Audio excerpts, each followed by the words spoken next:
Welcome to Techlandia, a podcast about and for the technology industry, a place to learn, connect, and engage with leaders and thinkers involved in the technology industry.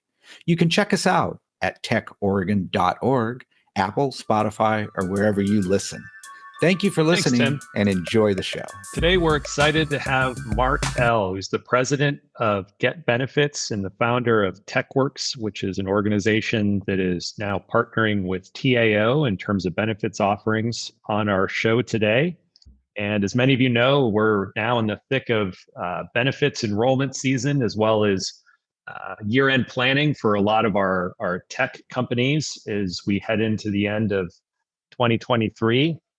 And we're excited to have Mark with us because he's our local and resident expert on all things benefits. So we're going to be asking him what should companies have top of mind as they're going into their year-end planning when it comes to different trends, best practices, and changes that are afoot right now in the benefits space. Mark, we're glad to have you.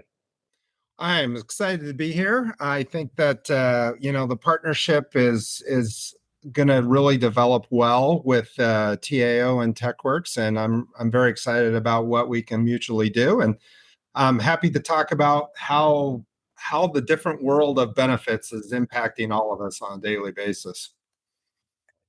Awesome. Well, let's get right into it. Starting first, what are some key considerations for organizations when preparing for benefits open enrollment? Yeah, I think for a lot of companies, unfortunately, they start looking at benefits open enrollment late comparatively. For most companies, third quarter is when they first start jumping on it. But really, it's an evolution through the year that they should be considering as they bring on new hires and notating what value of things that they offer currently. What kind of feedback are they getting from a new hire or even from their existing employees from their changes they did the year before? I think that is one of the big things that I think companies need to consider is a more of a progressive and not try to remember it all into fourth quarter and when they're hot and heavy and trying to figure it all out. That makes a lot of sense.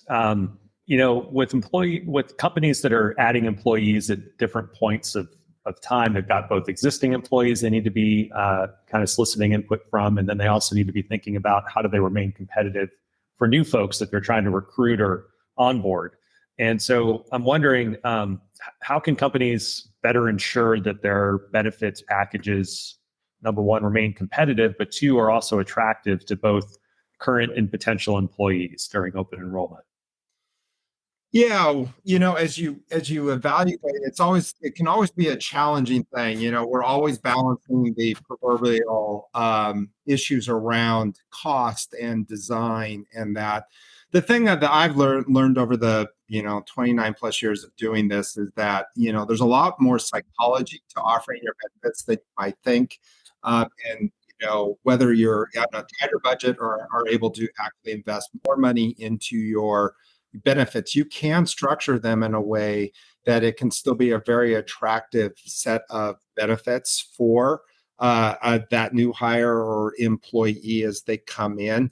And the tools that you want to really consider is that, everybody's looking for core things. And I do find that some employers prejudge certain benefits like, well, that really isn't a value, but you really don't know a lot of times whether it may, from your perspective, not be a value in the moment as to your personal preference. But things like wellness programs for some is a big deal. For other people, it is not. And so as you look and evaluate and structure, you want to bring all those different components into your thought process for that recruitment, but also from that retention, because employees like it to be new too, in terms of what they're being provided on an annual basis. So they feel like you're moving with them forward.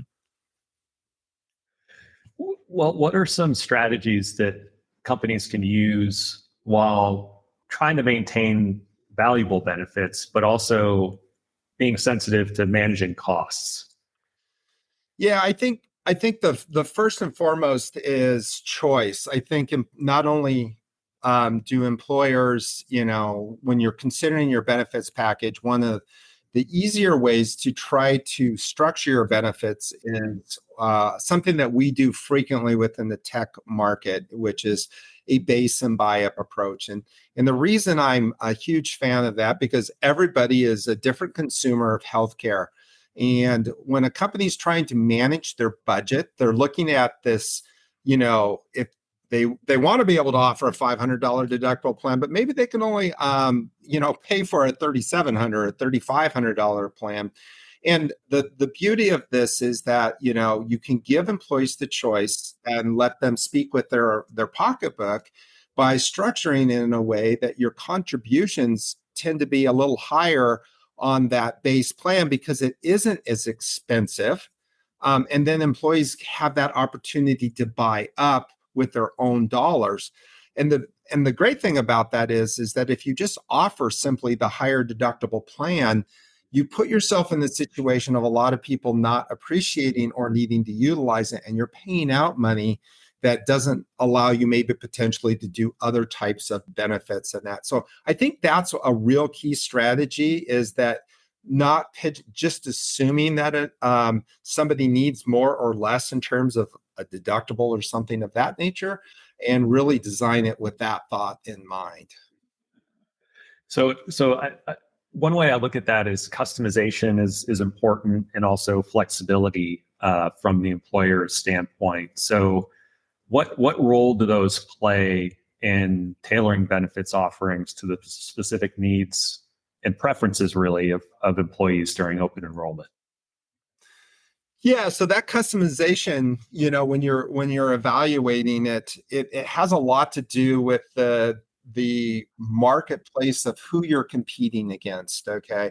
And that's really something that not only, Techworks and my company and TAO really provide, I guess, added expertise, because we see it with multiple companies. I know with mine, due to the sheer number of my focus in the technology segment, when people tell me they're looking for a programmer and that's their predominant need in the company, I automatically know, based upon all the other companies, that you have to be super competitive and you have to be thoughtful about that. And I think that's really where getting good advice really comes to play, is that you have to be able to look at it and say, who am I addressing this to? Am I competing like with a very narrow niched area? And from that, I'm going to design my benefits to accommodate that, both within budget, but also to draw in somebody to bring them into my benefits package in my company where they feel good about that, and they're not paying too much.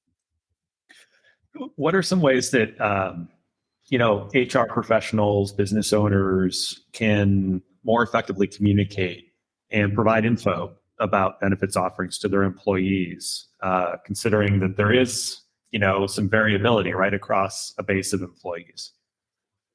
Yeah, I think where I see a lot of human resource and that can also cross the section from a company that may be smaller, where you have a person who's wearing multiple hats in an organization.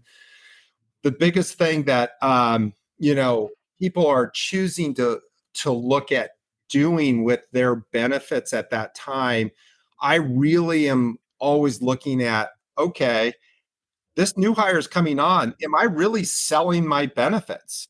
Because at the end of the day, you're not only selling your company and what you can do, but I think understanding how to communicate to that new prospective employee, but also your existing, um, taking advantage of that is important. Because here's the thing, is that if you're just simply giving them a flyer that simply says, oh, hey, these are our benefits, you're immediately diminishing the value that you are providing, which is a very large cost to any company who offers benefits.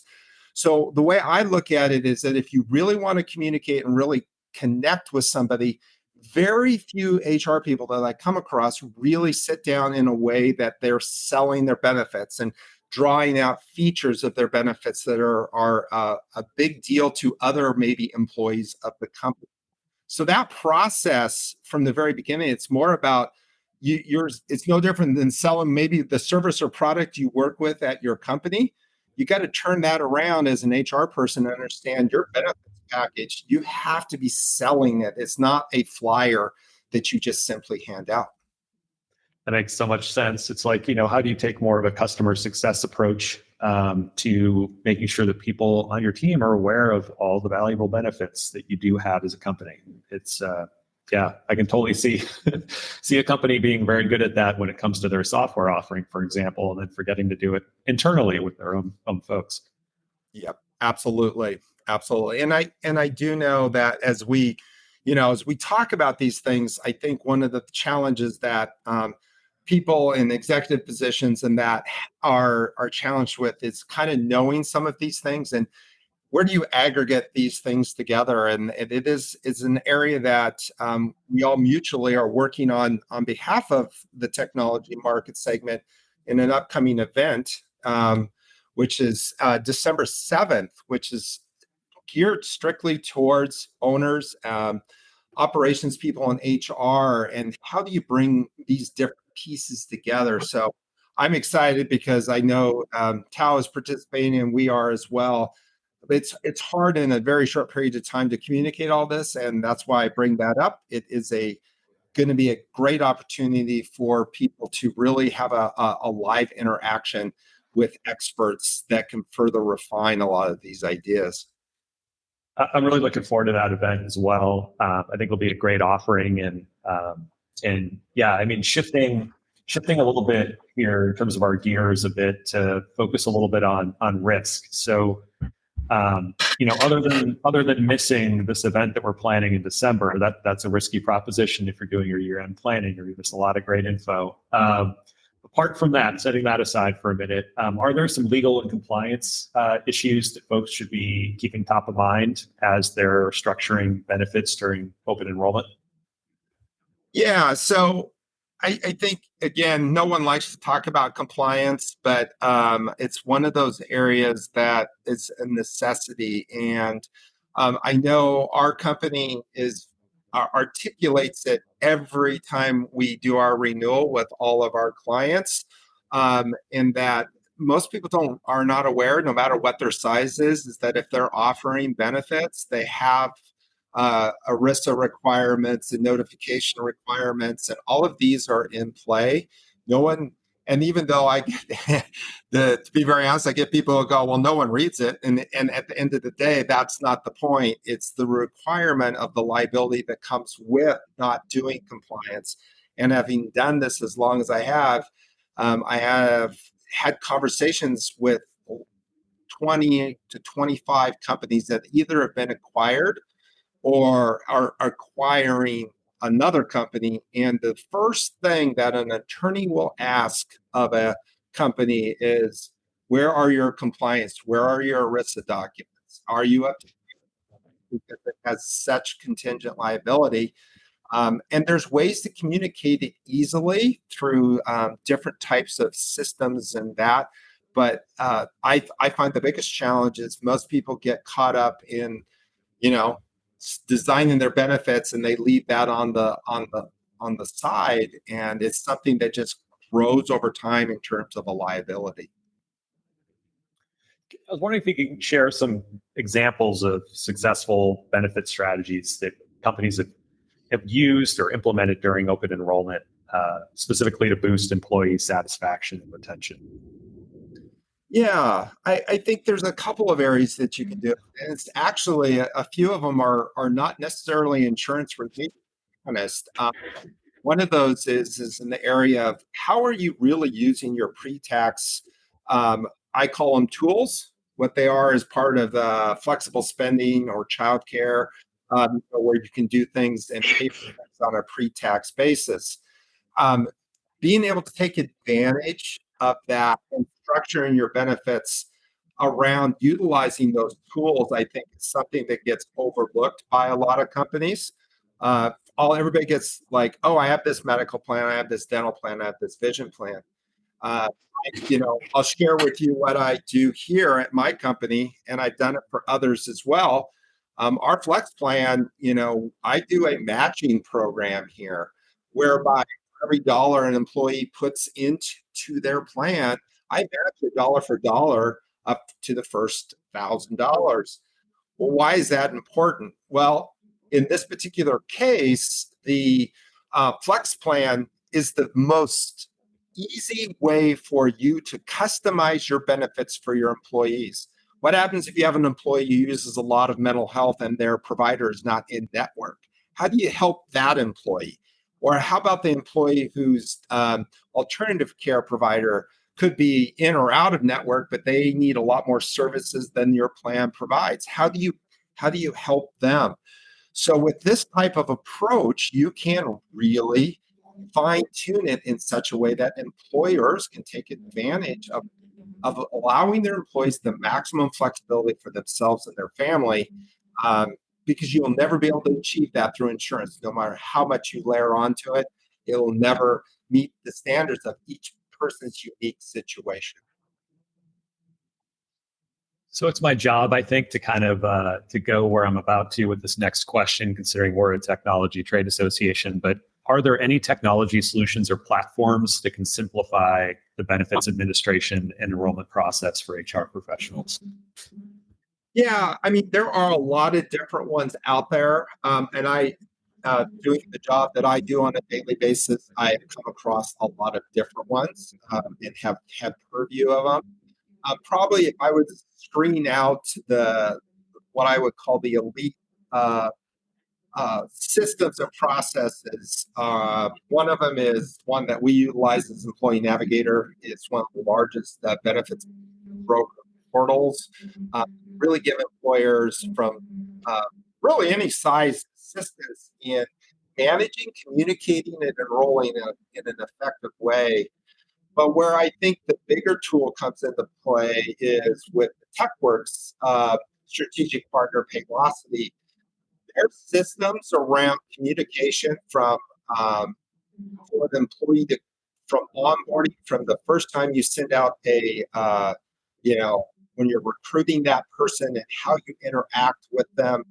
They have that system wired down to not only the communication around benefits, but how do you engage somebody on a post basis? How do you have career development? They take all those other very important pieces that are beyond benefits, and they bring them all together in their solution. For me, it's been great. I integrate with them, so it makes it very seamless. So it's all about trying to provide the right solution, but one that is going to be easy for everybody to use, not its own job. So what are some practical resources or tools that are available to help HR professionals and business owners stay informed about best practices, trends in benefits enrollment, et cetera? Yeah, I'll actually pick on, I guess you could say, Techworks' solution around their Workforge. Workforge is a full-on compliance-related HR system that will help you manage your overall compliance needs as an HR professional or as a company. Really, because of the multi-state work from home, all of those things have complicated things. It's not as easy just to simply, I'm hiring somebody in the state of Colorado or some other state. There is a lot of additional stuff that comes with that activity. And the goal there is that's what the goal of Workforce through Techworks is meant to do, is to send you alerts that if you're in 3 states and something changes, it's going to let you know that something has changed. And so what I love about that solution as a tool, that's just part of your regular membership. And so again, trying to enhance that for companies to really take advantage of that and have access to additional HR resources. Excellent. How can benefits packages contribute to strong company culture and also serve as a way to kind of reinforce those values and mission during the open enrollment process? Yeah, I think for every employee, they want, there's the different parts that really draw an employee to work for a company. And, not feeling comfortable in, the basics of having good health care, dental, vision, disability insurances, those types of things, is its own distraction. And so when you're strongly showing yourself being proactive in the way you structure and provide your benefits to your employees, it speaks all the way around to the whole approach and culture that you have as an organization.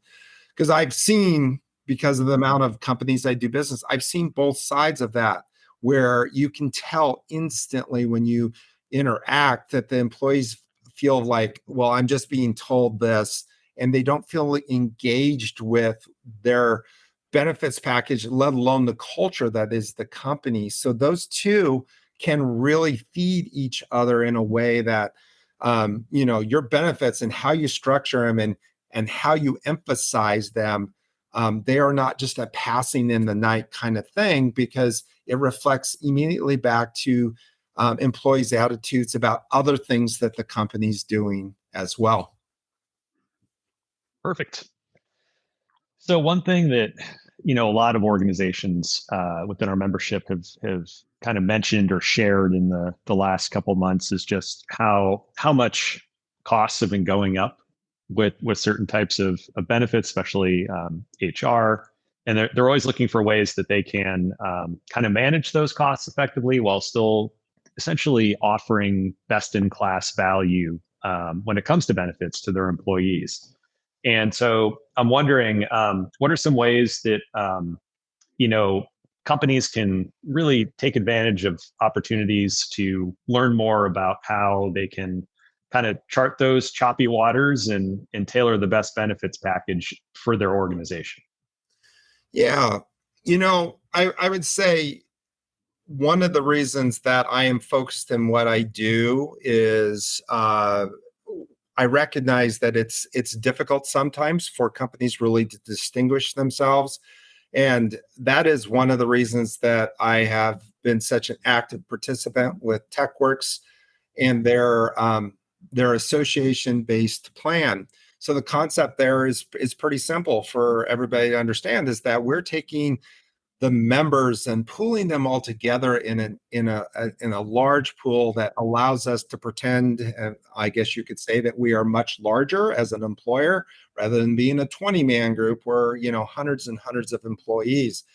And by doing that, we can use that as a leverage point to compete against larger companies that have the potential budget and ability to customize and do things that the mid-sized company or even smaller company is not able to do. So that's one of the strengths of Techworks, and from a resource perspective, is we really are able to step in and help you design plans, not only because we have expertise and knowledge of so many other technology companies, but you get something that you can't readily find or is available in the market anywhere else in Oregon, and leverage that concept into your overall culture, your overall benefits package, and all of those related areas.